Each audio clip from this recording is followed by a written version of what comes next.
2008 সালের মার্চে ইংল্যান্ডের বিরুদ্ধে টেস্ট দিয়েই নিউজিল্যান্ডের দলে নাম লিখিয়েছিলেন তারকা পেসার টিম সাউদি।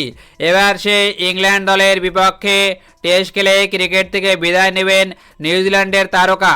বয়সটা খুব একটা বেশি না হলেও অল্প বয়সে ক্রিকেট জগতে পা রাখা সাউদি দীর্ঘ 16 বছরেরও বেশি সময় বল হাতে 22 গজে দাপটের সাথে রাজত্ব করেছেন। নভেম্বরে 3 টেস্টের সিরিজ খেলতে নিউজিল্যান্ডে পাড়ি দেবে ইংল্যান্ড বাহিনী।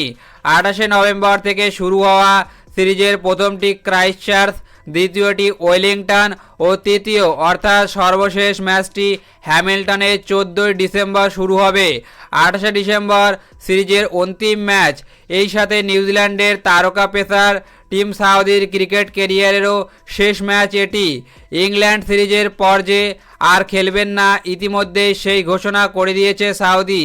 এমন কিংবদন্তি পেসারের অবসর নিয়ে যদি আপনার কোনো মন্তব্য থাকে তাহলে জানাতে পারেন কমেন্টের মাধ্যমে।